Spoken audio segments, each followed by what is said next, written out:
समग्र स्वास्थ्य का विज्ञान है योग। नमस्कार दोस्तों, एक बार फिर मैं आपके समक्ष एक महत्वपूर्ण विषय लेकर आया हूँ। जैसा कि योग का महत्व आज हमारे जीवन में कितना महत्व रखता है, कोरोना महामारी की विभीषिका ने यह चरितार्थ कर दिया कि योग का महत्व कितना है। पुराने ज़माने में एक कहावत हुआ करता था, स्वास्थ्य ही संपदा है। इस पुरानी कहावत को आज कोरोना महामारी में समझ में आ गया। मनुष्य अक्सर भौतिक संपदा के पीछे भागता रहा और कहता रहा कि भौतिक संपदा को प्राप्त करने के पश्चात हम स्वास्थ्य को भी प्राप्त कर लेंगे।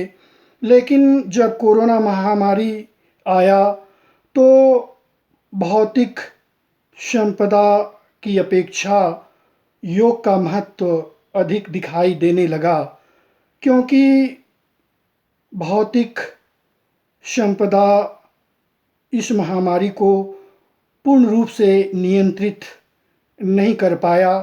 लोग अवसाद में चले गए, परेशानी में चले गए।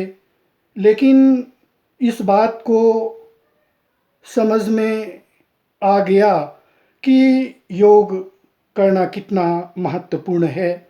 अगर शुरू से ही योग पर ध्यान दिया जाए तो निश्चित रूप से मनुष्य को कभी परेशानी नहीं होगी।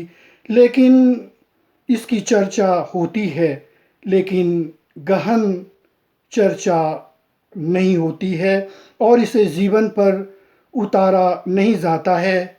यह सही है कि भौतिक संपदा जीवन को चलाने के लिए महत्वपूर्ण है, लेकिन कुछ समय निकालकर अगर हम सभी योग पर ध्यान दें तो निश्चित रूप से जो भी समस्याएं हमारे सामने आएगी उसका मुकाबला हम सही ढंग से कर सकते हैं।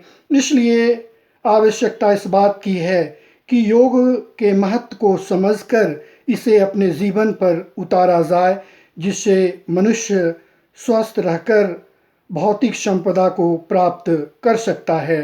यह बात आज कोरोना महामारी में धीरे धीरे समझ में आ रहा है और इसे अपने जीवन पर उतारने की आवश्यकता है। यही योग का महत्व है। धन्यवाद।